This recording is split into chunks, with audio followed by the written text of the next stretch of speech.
Madam ndo hapa. Ndio hapa, subiri kidogo. Wewe Lisa.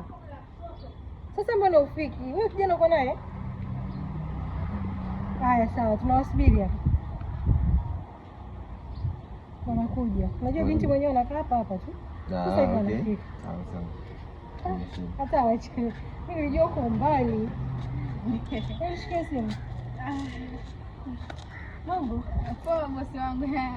Habari? Vipi bwana? Kwema? Boda, unja? Niko vizuri. Mama yangu. Game over. Umesikia? Madam. Huyu hapa ndo kijana yenyewe nilomwona nilokuambia. Unamuona nje? Atanifaa kweli huyu? Si unamtengeneza tu ana shida. Wewe mbona unachikesha? Unaonekana ni mshamba. Ametoka kijijini? Hamna, si unamtengeneza. Ila wa vijijini wana nguvu. Mimi nimempenda. Hebu wewe na wewe bwana wewe unachikashika hivyo. Wewe ndo na? Mbona nimeniambia wewe shida nini? Na ye. Mbona nisina vinyungutu wewe naye? Nambe. Mbona nishika hivyo? Mwenye uwanja wake shida nini? Anyway, unajua leo nimebidi nimpigie boda tu, unajua foleni za huko.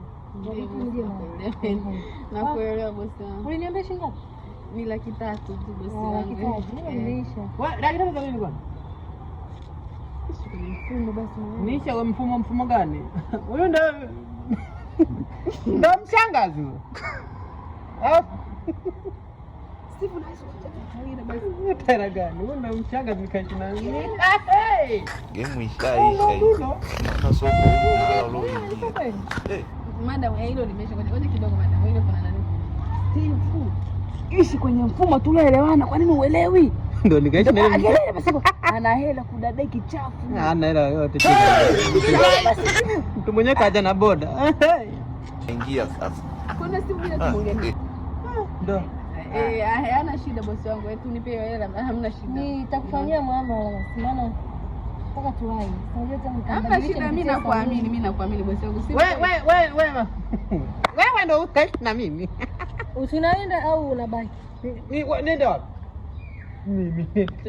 Lisa, hebu yaani jamani mambo tu ungeniambia kama utaki mimi niseme. Leo kazi, mimi nikaishi na mchanga. Kwa Steve. Ya boss samani kuna kitu ambacho njoo. Wewe naye usijiendekee. Kelele basi kwanza. Wewe Steve, tumeongea nini?